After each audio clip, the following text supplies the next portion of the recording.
le mardi 5 octobre 1926, au manoir des O'Gallagher.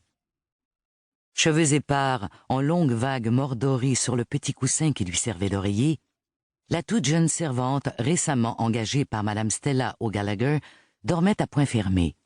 Son visage encore enfantin, d'une blancheur laiteuse, était enfoui dans un repli de la couverture, et la main posée sur sa hanche était abandonnée au sommeil. Depuis maintenant une semaine, Marion Couturier avait quitté père et mère pour habiter dans un manoir construit à l'écart du centre-ville, que les bourgeois venus se réfugier à Villeneuve appelaient « village ». Le manoir des O'Gallagher se trouvait à quelques 3000 bien comptés de la maison des parents de Marion, une maison qui n'était en fait qu'une bicoque sans eau courante ni électricité. Cette bâtisse plutôt délabrée était érigée sur une infime parcelle de terrain située à la croisée de deux routes achalandées. Il arrivait souvent que la pétarade d'une voiture ou d'un camion réussisse à réveiller Marion en pleine nuit. Au contraire, chez les O'Gallagher, les seuls bruits perceptibles étaient le ululement de quelques oiseaux nocturnes, le chant de ceux qui préféraient la clarté matinale et le froissement des feuilles de la bonne dizaine de trembles qui bordaient l'allée menant à la maison. Sinon, au manoir tout était calme, de jour comme de nuit. Jamais, de toute sa vie, Marion Couturier n'avait si bien dormi que depuis cette dernière semaine, alors qu'on lui avait assigné une chambre minuscule sous les combles. Lit, commode et petite chaise droite suffisaient à encombrer la pièce. Mais Marion ne s'en souciait guère, puisque jamais, depuis le jour de sa naissance, elle n'avait eu de chambre à elle.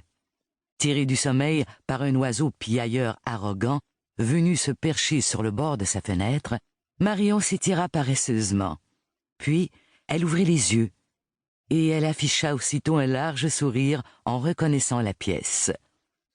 La jeune fille goûtait enfin aux joies toutes simples de la solitude et de l'intimité, et s'étirer les bras en croix était un plaisir renouvelé chaque matin. Fini la promiscuité d'une chambre partagée à 7. Il avait fallu 13 ans, ou peu s'en faut, pour que Marion soit en mesure d'apprécier la valeur inestimable d'un peu de discrétion autour d'elle. En effet, chez les Couturiers, frères et sœurs dormaient dans la même pièce, entassés dans 3 lits. Ils étaient soumis au bruit corporel et ronflement de chacun, et condamnés à l'étroitesse d'une couche partagée, tandis que chez les O'Gallagher, comble d'opulence, même les serviteurs avaient droit à leur chambre privée. 2 mondes, 2 réalités, et une multitude de règlements différents que Marion était en train de découvrir. C'était sa mère, Josette Lafont Couturier, qui avait trouvé cet emploi à sa fille, malgré le fait que cette dernière soit encore bien jeune. Ce qu'elle avait pu dire ou inventer pour que les O'Gallagher se décident à l'engager malgré son âge, Marion l'ignorait. Ce qu'elle savait, en revanche, c'était que sa mère, la femme Couturier, comme on la surnommait un peu partout au village, était ainsi faite. Quelques mensonges de son cru, ou une subtile distorsion de la vérité, ne l'avaient jamais accommodée, pourvu qu'ils servent à défendre sa cause.